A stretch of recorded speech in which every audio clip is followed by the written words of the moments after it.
Number 19 देखेंगे।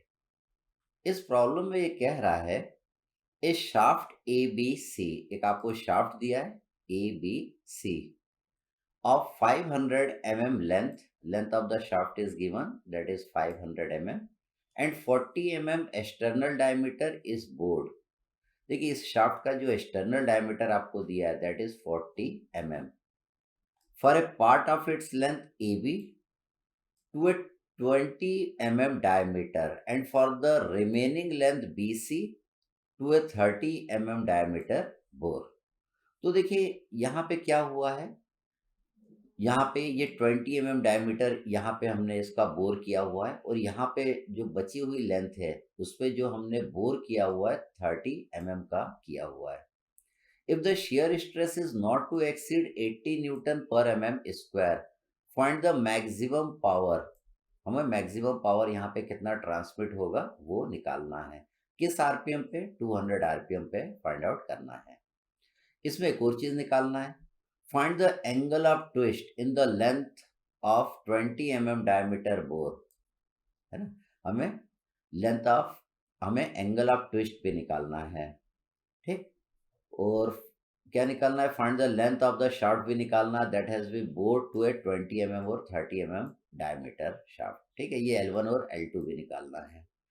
तो देखिए पावर भी निकालेंगे हम लोग, एंगल ऑफ ट्विस्ट भी निकालेंगे और हम लोग L1 और L2 भी निकालेंगे, ठीक। एक एक चीज करके सबको फाइंड आउट करते हैं। तो पहला पार्ट देखते हैं हम लोग इसका।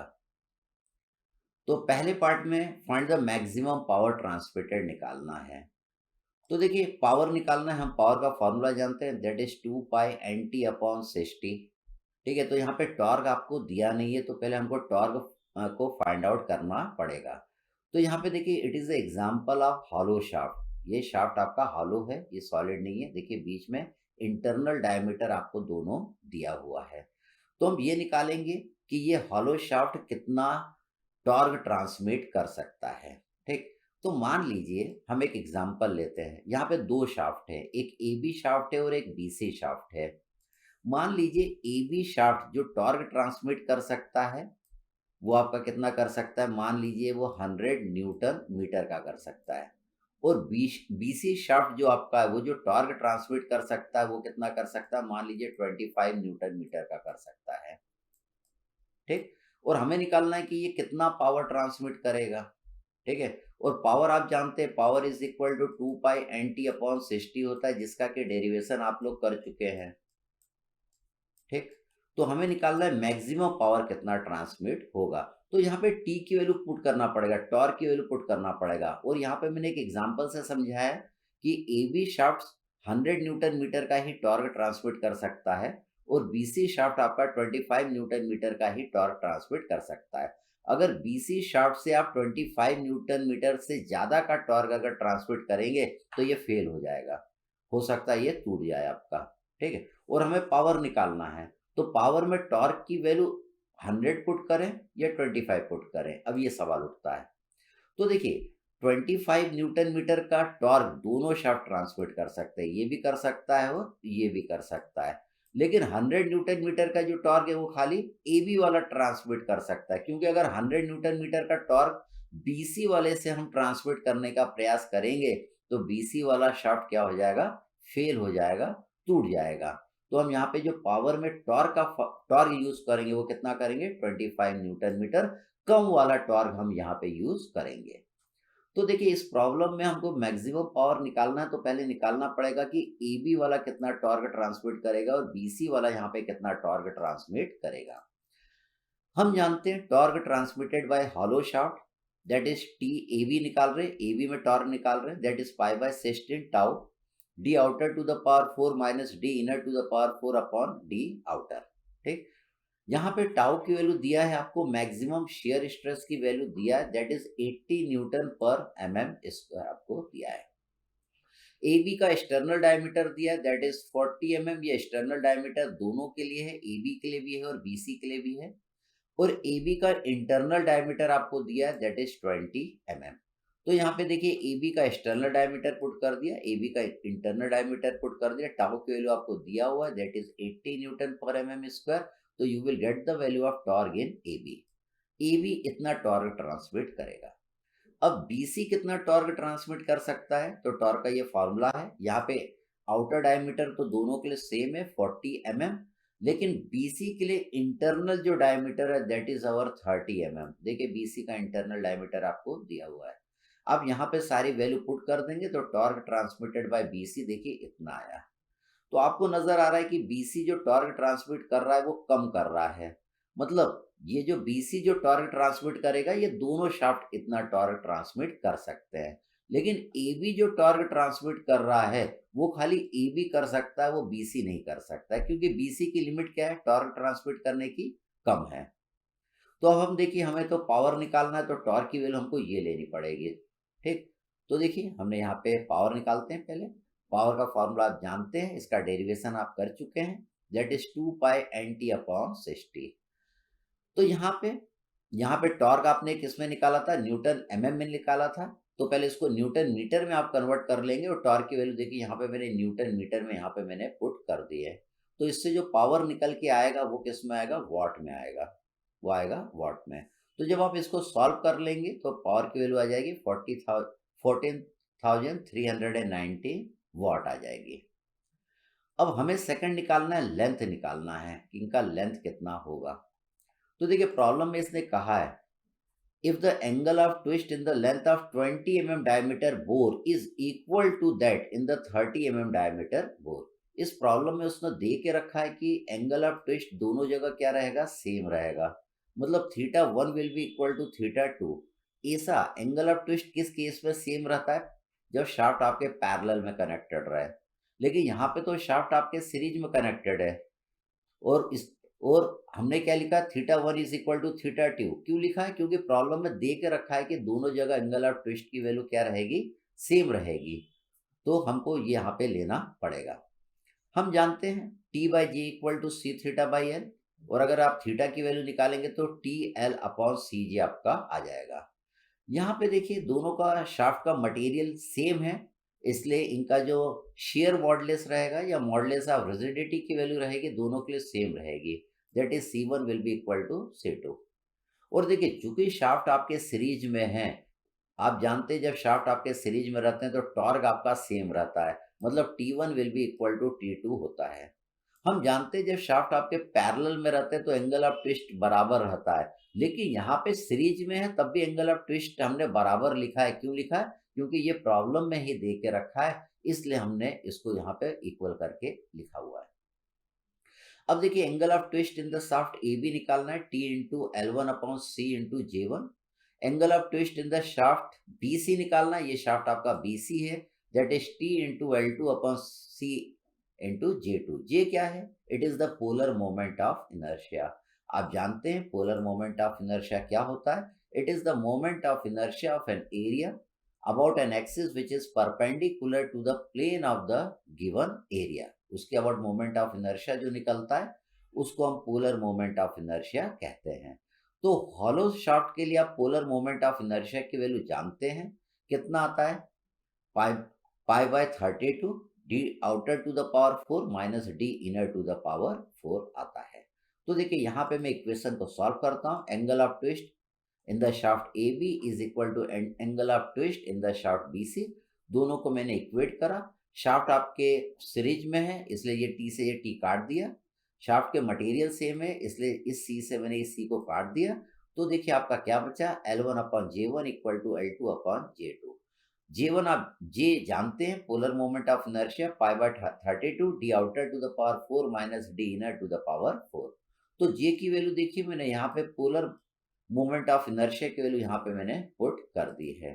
पुट करने के बाद हमने क्या किया है, हमने यहाँ पे वैल्यूज पुट कर दिए, किसकी, डी आउटर की वैल्यू देखिए आपको दिया है, दोनों के लिए सेम रहेगा, that is 40 mm। D inner की वैल्यू ए बी के लिए देखिए 20 mm है, ए बी के लिए 20 mm है, और जो शाफ्ट आपको बी सी नजर आ रहा है उसके लिए 30 mm है। यहाँ पे आपने पुट कर दिया।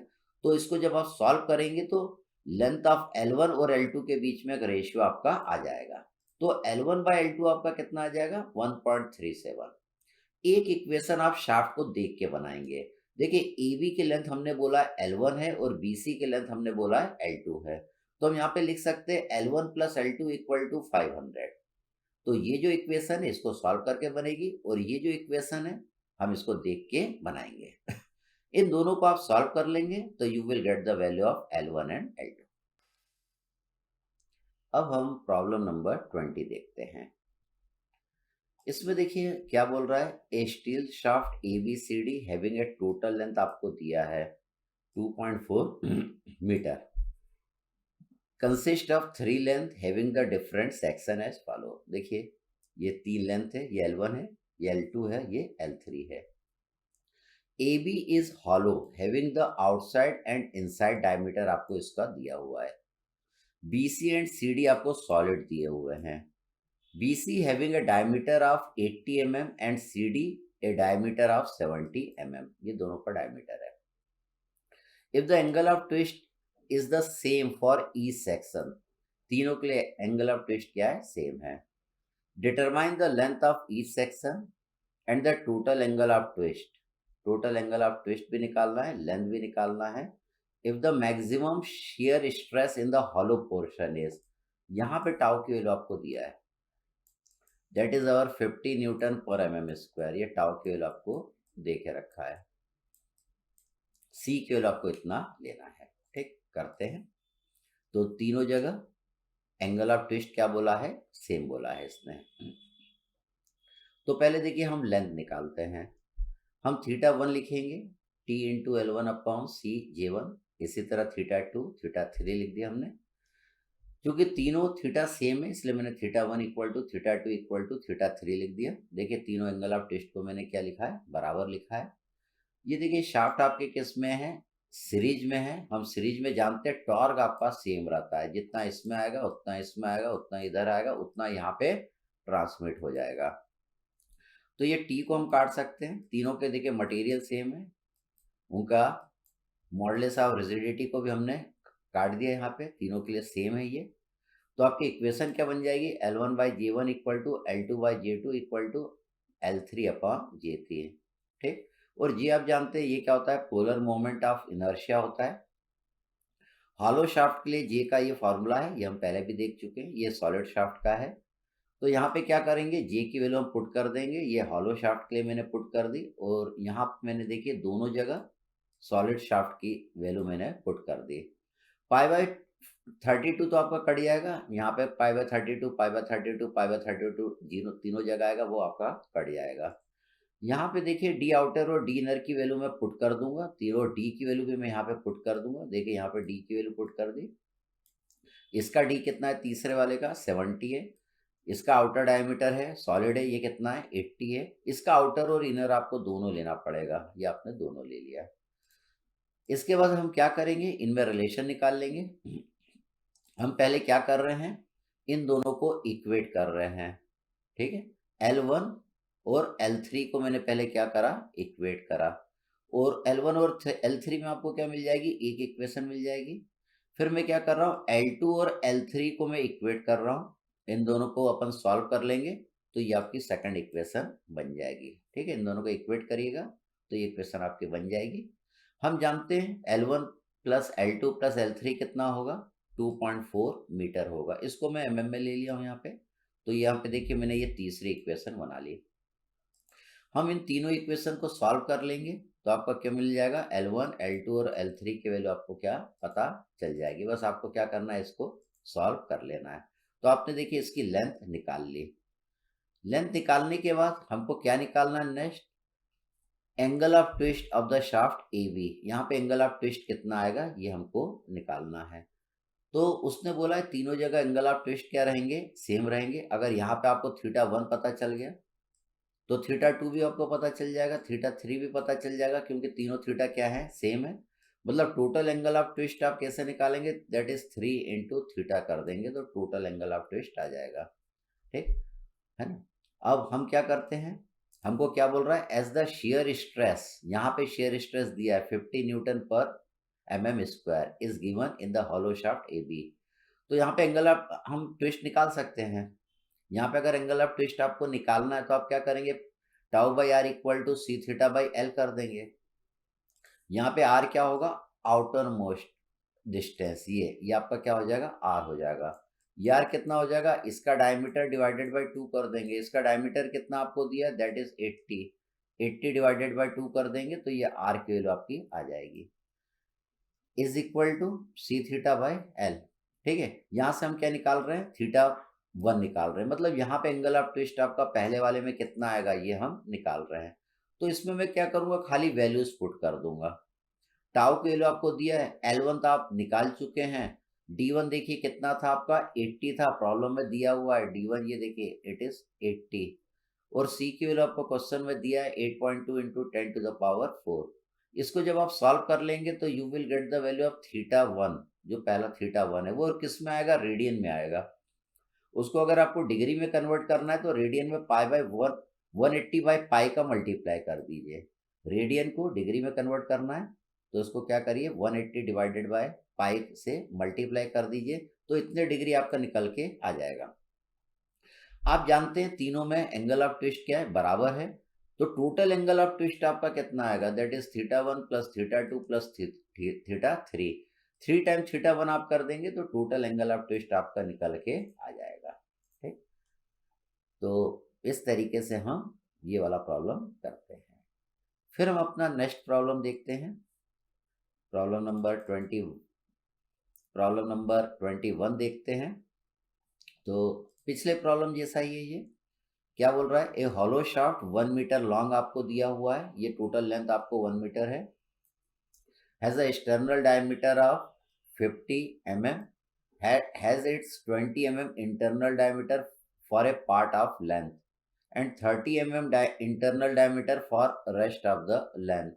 If the maximum shear stress in it is not to exceed 80 newton per mm square. अब इसमें मैक्सिमम शेयर स्ट्रेस इससे ज़्यादा नहीं आनी चाहिए।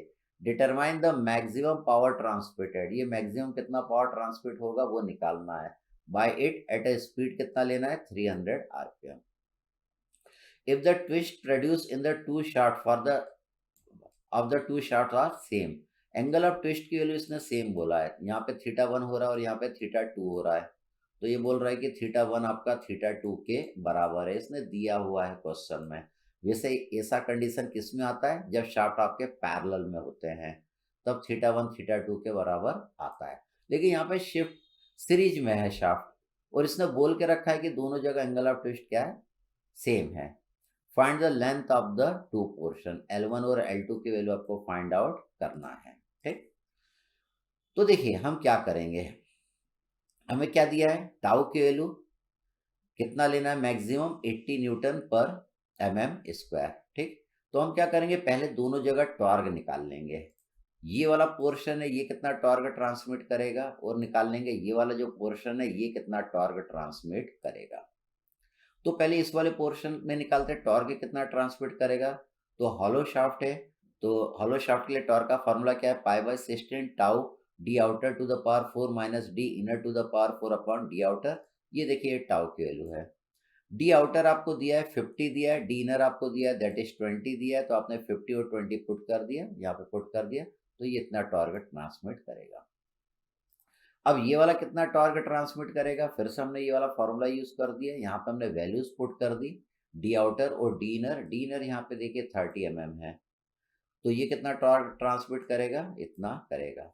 आपको नजर आ रहा है कि ये जो शाफ्ट है ये कम टॉर्क ट्रांसमिट कर रहा, तो ये जो टॉर्क है ये दोनों शाफ्ट ट्रांसमिट कर सकते हैं, लेकिन ये ज्यादा टॉर्क ट्रांसमिट कर रहा है, तो ये ज्यादा टॉर्क ये ट्रांसमिट नहीं कर सकता, क्योंकि इसकी लिमिट तो इतनी ही है। तो अगर ये ज़्यादा टॉर्क इससे ट्रांसमिट करने का प्रयास करेंगे तो ये शाफ्ट क्या हो जाएगा, टूट जाएगा। ठीक, अब हमें पावर निकालना है। पावर का फॉर्मूला आप जानते हैं, पावर क्या होता है, 2 पाई NT अपॉन 60। तो टॉर्क की कौन सी वैल्यू पुट करेंगे आप, कम वाली यहाँ पे पुट करेंगे, ये कम वाली करी मैंने यहाँ पे। ठीक, तो जब एन की वैल्यू आपको दिया है दैट इज 300 rpm, इससे आपकी पावर की वैल्यू निकल के आ जाएगी। तो आपने इसका पावर निकाल लिया। सेकंड हमें क्या निकालना है, लेंथ निकालना है दोनों पोर्शन का। ठीक, लेंथ निकालना है, हम जानते हैं T by J is equal to C theta by L होता है। ठीक, तो दोनों जगह एंगल ऑफ ट्विस्ट की वैल्यू क्या बोला है, सेम बोला है, मतलब theta 1 will be equal to theta 2 इसने बोल के रखा है। ठीक। तो हम क्या लिख सकते हैं, L1/G1 is equal to L2/G2 हम लिख सकते हैं। जैसा मैंने पिछले प्रॉब्लम में यहाँ पे लिखा था। देखिए इसको अपन सॉल्व कर लेंगे, इससे थीटा की वैल्यू निकाल लेंगे। थीटा इज इक्वल टू कितना आ जाएगा, दैट इज TL/J/C आ जाएगा। ठीक, तो ये 1 नाम दे दीजिए था। ठीक, इज इक्वल टू अपन लिख दीजिए T2L2/J2C2। तो ये सीरीज में तो टॉर्क सेम रहेगा, काट दीजिए। ठीक है, दोनों के मटेरियल सेम है, ये भी इसको काट दीजिए। तो आपका क्या आ जाएगा, L1/J1 equal to L2/J2। Hollow shaft है इसलिए J की वैल्यू कितनी आएगी, π/32 D outer to the power 4 minus D inner to the power 4। J की वैल्यू यहाँ पे पुट कर दीजिए, J1 J2 की वैल्यू देखिए यहाँ पे अपन पुट कर देंगे, अपन पुट कर देते हैं। आपको डायमीटर दिया है, इस फॉर्मूले का मैं यूज करूंगा। देखिए अभी इस नीचे यहाँ पे देखिए उसी फॉर्मूले में मैंने डी आउटर दोनों के लिए सेम है, लेफ्ट वाला और राइट वाला दोनों के लिए देखिए डी आउटर की वैल्यू क्या है, सेम है। इसके लिए डी इनर कितना है 20, यहाँ पे 20 पुट करा। इसके लिए डी इनर कितना है 30, तो यहाँ पे मैंने 30 पुट करा। यहाँ पे एक और इक्वेशन बनानी पड़ेगी, हम लिखेंगे L1 plus L2 is equal to 1000 लिखेंगे, टोटल लेंथ के बराबर आएगा। इन दोनों इक्वेशन को सॉल्व कर लेंगे तो you will get the value of L1 and L2, दोनों के लेंथ आपको पता चल जाएगा। तो इस वाले प्रॉब्लम में हमें यही दो चीज़ निकालनी थी। ठीक, यही दो चीज़ निकालनी थी।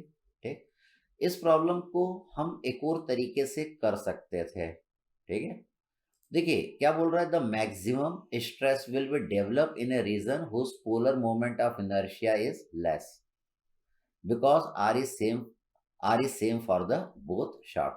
अब मैक्सिमम स्ट्रेस किसमें डेवलप होगा, जिसका polar moment of stress inertia क्या आएगा, कम आएगा।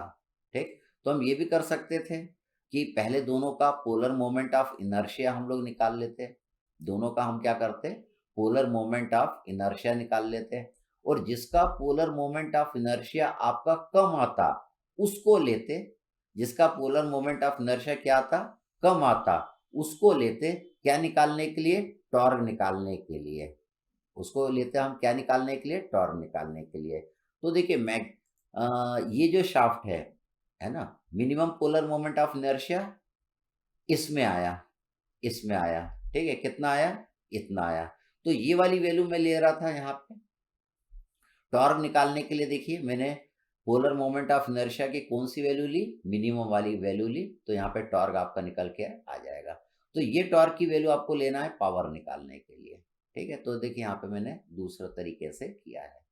तो इधर आप ये वाला तरीका अपना सकते हैं, या ये जो मैंने पहला तरीका आपको बताया है कि आप क्या करिए, पहले दोनों का टॉर्क निकाल लीजिए, पोलर मोमेंट ऑफ इनर्शिया नहीं निकालिए, टॉर्क निकाल लीजिए।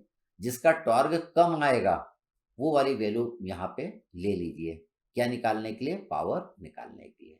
तो इन दोनों में से कोई भी तरीके को आप फॉलो कर सकते हैं। फिर हम अगला प्रॉब्लम देखते हैं। अब हम प्रॉब्लम नंबर 22 देखते हैं। देखिए इस प्रॉब्लम में ये क्या कह रहा है, two solid shaft A B and B C. ये देखिए आपको ए बी शाफ्ट दिया है, ये एल्यूमिनियम का है, और ये बी सी शाफ्ट दिया है, ये स्टील का है, of aluminium and steel respectively, are rigidly fastened together at B and attached to two rigid support A and C। यहाँ पे A और C पे आपको rigid support लगा हुआ है।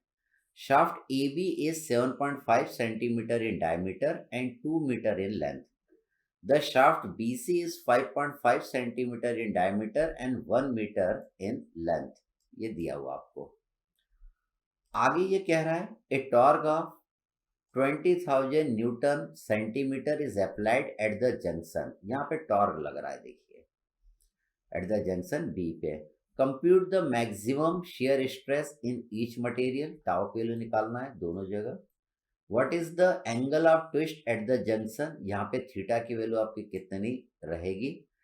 Take the modulus of rigidity for aluminium के लिए इतना लेना है और स्टील के लिए इतना अपने को लेना है। तो देखिए यहाँ पे आपको पता है कि शाफ्ट आपके किस में है, शाफ्ट आपके पैरेलल में है। ठीक, तो देखिए जब शाफ्ट आपके पैरेलल में रहते हैं तो आप जानते हैं कि theta one is equal to theta two होता है, और टोटल टॉर्क टी किसके बराबर होता है, T one plus T two के बराबर आपका होता है। तो इन दोनों कंडीशन को ध्यान में रखते हुए हम प्रॉब्लम को सॉल्व करते हैं। हम देखिए हमने इस इक्वेशन का डेरिवेशन किया है, T by J equal to C theta by L. Shaft आपके पैरेलल में है इसलिए theta one equal to theta two मैंने लिखा है। तो हमने इन दोनों इक्वेशन को इक्वेट कर लिया है। J is the polar moment of inertia. Solid shaft के लिए हम पोलर मोमेंट ऑफ इनर्शिया जानते हैं, pi by 32 D to the power 4 होता है। तो ये देखिए D1 के लिए मैंने लिख दिया, D2 के लिए लिख दिया। ठीक है, यहाँ पे देखिए मैं J की वैल्यू पुट कर दूंगा, pi by 32 D to the power 4 put कर दूंगा, तो दोनों तरफ देखिए पाई बाय 32 आपका कट जाएगा। तो क्या बचेगा, D1 टू द पावर 4 और D2 टू द पावर 4 आपका बचेगा। अब हम क्या करेंगे, अब हम इस इक्वेशन को सॉल्व करेंगे, इसमें वैल्यू पुट कर देंगे। तो देखिए यहाँ पे मैंने वैल्यू पुट कर दिया। यहाँ पे D1 की वैल्यू देखिए यहाँ पे मैंने पुट कर दिया, D1 इज 75। C1 की वैल्यू देखिए यहाँ पे मैंने पुट कर दिया, it is given in the problem. L1 आपको दिया है, L1 कितना है 2000 mm, 2000 mm पुट कर दिया। इसी तरह देखिए D2 के लिए यहाँ पे आपने पुट कर दिया है कितना 55। C2 के लिए आपने यहाँ पे पुट कर दिया है, और यहाँ पे L2 आपको दिया है, L2 कितना है 1000, तो 1000 यहाँ पे L2 पुट कर दिया। जब आप इसको सॉल्व करेंगे तो you will get the relation between T1 और T2 में आपको रिलेशन मिल जाएगा जब इसको सॉल्व करेंगे।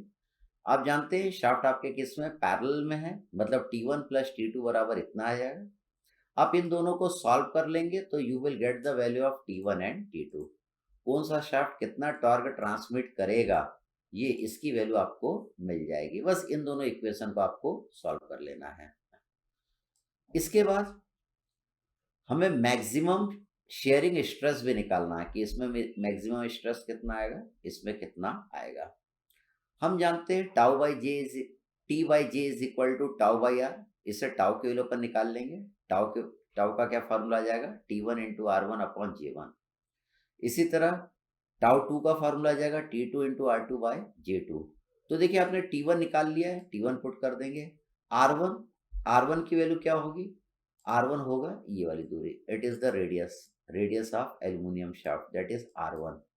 डायमीटर इसका दिया है 75 mm, रेडियस लिख देंगे 37.5 लिख देंगे। तो और उसके बाद J की वैल्यू आप जानते हैं pi by 32 D to the power 4 होगा, क्योंकि सॉलिड शाफ्ट है। तो पाई बाय 32 का 32 आपका क्या हो जाएगा, ऊपर चले जाएगा। डी टू द पावर 4 इसका डायमीटर देखिए यहाँ पे आपको दिया हुआ है, यहाँ पे वैल्यू पुट कर देंगे। इसको जब सॉल्व कर लेंगे तो ए बी शाफ्ट में जो स्ट्रेस की वैल्यू आएगी वो आपकी निकल के आ जाएगी।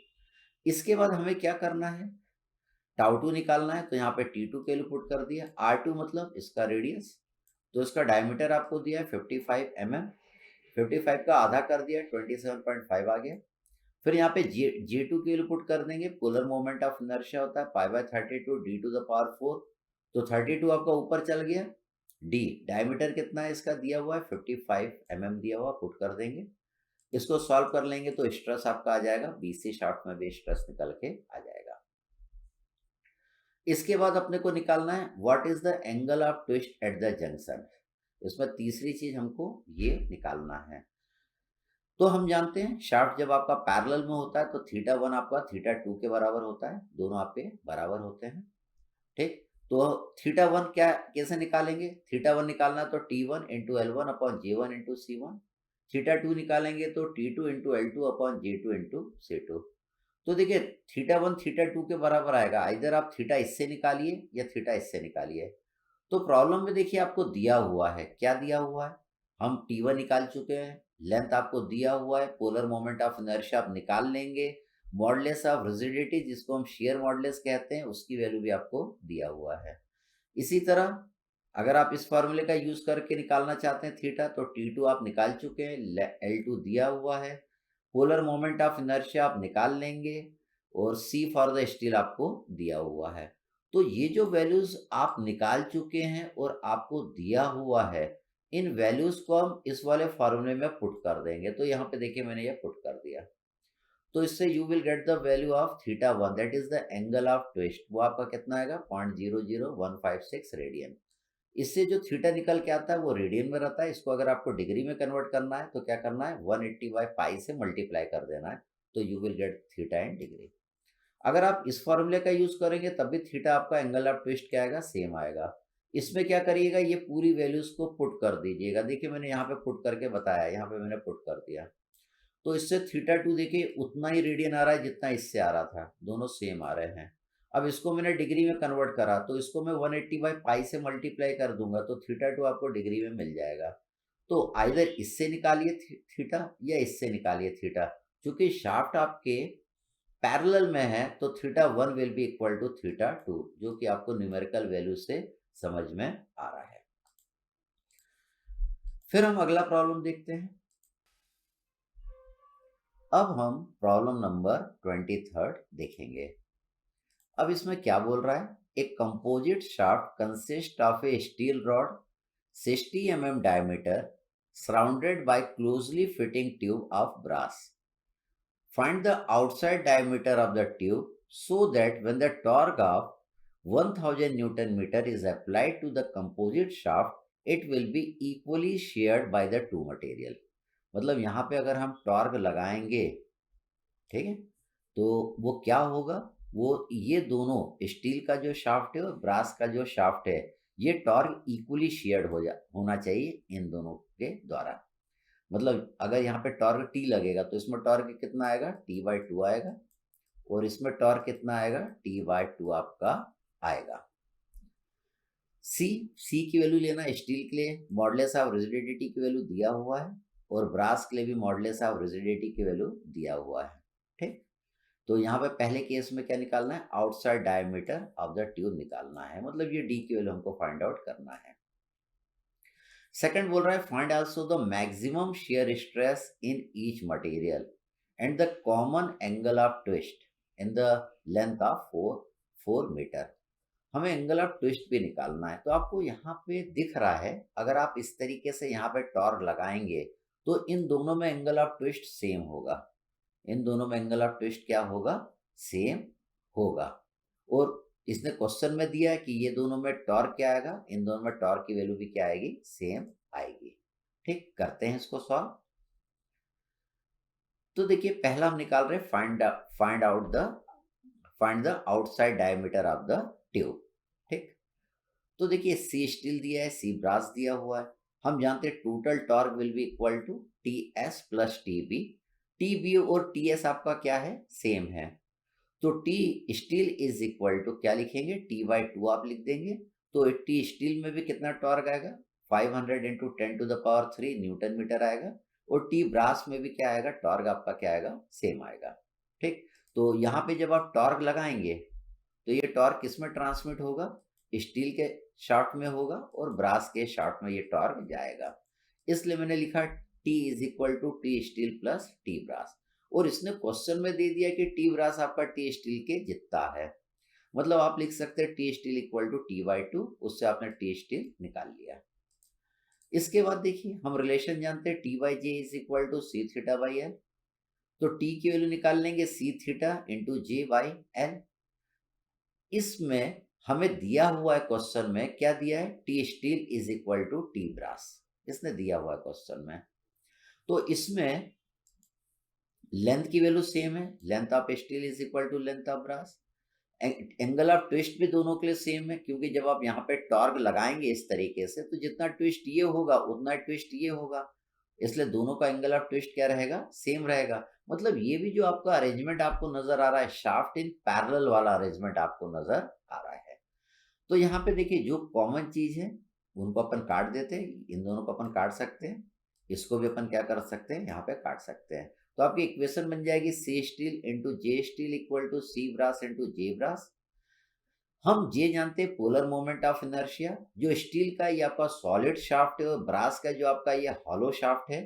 तो देखिए जे स्टील आप लिख सकते हैं π/32 d⁴, और जे ब्रास आप लिख सकते हैं π/32 d⁻⁴ माइनस d⁻⁴। तो इसमें क्या करेंगे, π/32 से π/32 को हम काट देंगे। अब यहाँ पे देखिए सी स्टील की वैल्यू मैंने पुट कर दिया है, यहाँ पे देखिए सी स्टील पुट कर दिया है, यहाँ पे डायमीटर पुट कर दिया है, यहाँ पे सी ब्रास पुट कर दिया है, यहाँ पे diameter of outer diameter of brass और inner diameter of brass. Steel का जो आउटर डायमीटर है वही ब्रास का क्या है, इनर डायमीटर है। और यहाँ पे देखिए हम पाई/2 से पाई/32 से पाई/32 को काट देंगे, ये सिंपल कैलकुलेशन है। तो यहाँ पे देखिए वैल्यू जब आप पुट करके इसको सॉल्व कर लेंगे तो आपको outer diameter of the brass मिल जाएगा, दैट इज 79 mm। आप लोग इसको कैलकुलेटर में वैल्यू पुट करके इसको निकाल लीजिएगा। तो सेम ये इक्वेशन मैंने बना दी है, वैल्यू भी उसमें मैंने पुट कर दी है। अगला, इसके अगले पोर्शन में क्या निकालना है, the maximum shear stress in each material. इसमें शेयर स्ट्रेस कितना आएगा और इसमें शेयर स्ट्रेस कितना आएगा। तो ये फॉर्मूला आप पढ़ चुके हैं, T/J is equal to tau by R. हमको टाउ निकालना है, tau equal to T/J into R. T क्या है आपका, टॉर्क है, जे क्या है, पोलर मोमेंट ऑफ इनर्शिया है। तो टाउ निकालने के लिए हम दोनों में टाउ निकाल रहे हैं, देखिए शेयर स्ट्रेस निकाल रहे हैं, T steel upon J steel into R. T steel की वैल्यू आप निकाल चुके हैं, वो उतनी आएगी जितनी टी ब्रास आ रही है, क्योंकि प्रॉब्लम में दिया हुआ है।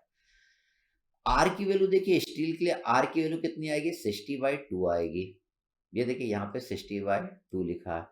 और आपकी ब्रास के लिए आर की वैल्यू कितनी आएगी, आपने इसका डायमीटर निकाला था, ब्रास का कितना निकाला था, 79। तो 79/2 मैंने किया है। स्टील का आपका क्या है, सॉलिड है, इसलिए पाई/32 d⁴ होगा, polar moment of inertia. Brass का आपका हॉलो है, इसलिए इसका पोलर मोमेंट ऑफ इनर्शिया पाई/32 D outer to the power 4 minus D inner to the power 4। D outer आप निकाल चुके हैं, ये डी 79 आप निकाल चुके हैं, डी इनर आपका इसको दिया हुआ है।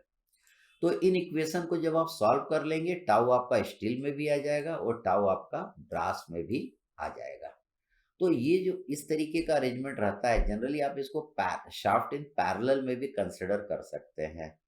क्यों कर सकते हैं, क्योंकि जब यहाँ पे आप टॉर्क लगाएंगे तो इन दोनों में एंगल ऑफ ट्विस्ट क्या रहेगा, आपका सेम रहेगा। तो θ1 विल बी इक्वल टू θ2। और जब यहाँ पे टॉर्क लगाएंगे तो ये टॉर्क किसमें जाएगा, ब्रास में भी जाएगा, और ये वाला टॉर्क आपका स्टील में भी जाएगा। तो टोटल टॉर्क आप क्या लिख सकते हैं, that is T brass plus T steel आप लिख सकते हैं। ठीक, फिर हम अगला प्रॉब्लम देखते हैं। अब हम प्रॉब्लम नंबर 24 करते हैं। तो देखिए इसमें बोल रहा है, एक composite shaft consist of copper rod of 30 mm diameter enclosed in a steel tube of external diameter 50 mm and 10 mm thick. The shaft is required to transmit torque of 1000 Newton meter. Determine the shear stress developed in copper and steel if both the shaft have equal length and welded to a plate at each end so that their twists are equal. उसमें angle of twist क्या है, same बोल रहा है। Take the modulus of rigidity for the steel as twice that of copper। ठीक है, modulus of rigidity of steel क्या बोल रहा है, ट्वाइस दैट ऑफ कॉपर बोल रहा है। तो देखिए एंगल ऑफ ट्विस्ट दोनों जगह क्या है, सेम है, θ1 इज इक्वल टू θ2 है आपका। और यहाँ पे जो टॉर्क आप लगा रहे हैं वो टॉर्क आपका इसमें जाएगा और इसमें जाएगा, मतलब टी स्टील है और यहाँ पे क्या है, टी ब्रास है। मतलब मान लीजिए टोटल टॉर्क है, तो total torque will be equal to T steel plus T brass. और उसने दिया है theta steel is equal to theta brass के बराबर है। ठीक, तो हम सॉल्व करते हैं इसको। तो देखिएगा पहली इक्वेशन अपन ने बनाई, total torque T is equal to T copper plus T steel. Total torque आपको दिया है, दैट इज 1000 न्यूटन मीटर। ठीक, तो इसको मैंने न्यूटन mm में कन्वर्ट कर लिया है, T copper plus T steel बराबर इतना आपका आ जाएगा। अब देखिए एंगल ऑफ ट्विस्ट इसने क्या बोला है, दोनों जगह सेम है, आप जानते हैं T/J is equal to C theta by L. तो थीटा की वैल्यू आप निकाल लेंगे, T into L upon J into C. तो देखिए theta copper, angle of twist in copper, इस तरीके से निकालेंगे, angle of twist in steel. इन दोनों को अपन इक्वेट कर देंगे, क्योंकि क्वेश्चन में बोला है कि ये दोनों क्या है, बराबर है। तो T copper is equal to T steel. इन दोनों इक्वेशन को देखिए मैंने यहाँ पे इक्वेट कर दिया है। इसमें जो कॉमन है उसको मैं काट देता हूँ, देखिए उसने बोला है दोनों की लेंथ क्या है, सेम है, तो length of copper is equal to length of steel है। तो इन दोनों को मैं काट दूंगा, ये वाली इक्वेशन बन जाएगी। उसने एक और चीज दे के रखा है, modulus of rigidity of steel is equal to 2 times modulus of rigidity in copper, ये दे के रखा है उसने। ठीक, हम जे निकाल लेते हैं दोनों के लिए। जे होता है पोलर मोमेंट ऑफ इनर्शिया। यहाँ पे देखिए कॉपर वाला आपका सॉलिड है और स्टील वाला आपका क्या है, हॉलो शाफ्ट है। तो सॉलिड शाफ्ट के लिए जे की वैल्यू आती है pi by 32 D to the power 4, और हॉलो के लिए आती है pi by 32 D outer to the power 4 minus D inner to the power 4। तो यहाँ पे देखिए आपको डी की वैल्यू दिया है, कॉपर के लिए डी की वैल्यू कितना लेंगे, 30 लेंगे, तो यहाँ पे मैंने 30 पुट करा है। और स्टील के लिए आउटर डायमीटर तो 50 है और इनर डायमीटर कितना है, 30 है, तो आउटर देखिए मैंने 50 लिखा है और इनर क्या लिखा है, 30 लिया है। अब मैं ये सारी वैल्यू इस इक्वेशन में पुट कर देता हूँ, ये जो मैंने बनाई है। तो यहाँ पे देखिए मैंने पुट करा है, यहाँ पे सी स्टील की जगह 2 टाइम्स सी कॉपर पुट करा है, ये दिया है आपको, C steel is equal to 2 times C copper. तो यहाँ पे देखिए सी स्टील की जगह मैंने क्या पुट करा है, that is 2 times C copper. अब जब आप इसको यहाँ पे सारी वैल्यूज पुट करने के बाद, इसको इक्वेट करने के बाद आपकी एक और इक्वेशन बन जाएगी, T copper is equal to 0.0744 T steel.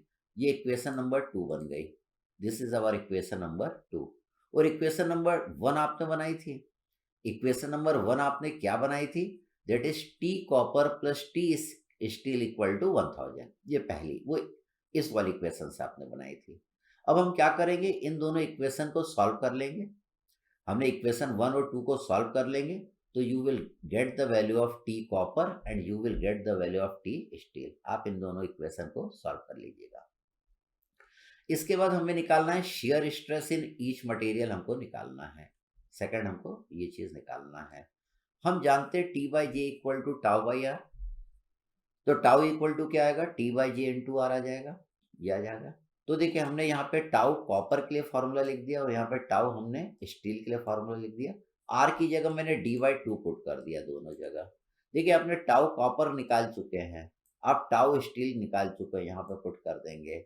देखिए डी कॉपर, कॉपर के लिए डायमीटर कितना लेना है, 30 लेना है, तो 30/2 कर दिया। और स्टील के लिए डायमीटर कितना लेना है, 50 लेना, आउटर डायमीटर, तो यहाँ पे देखिए मैंने 50/2 कर दिया।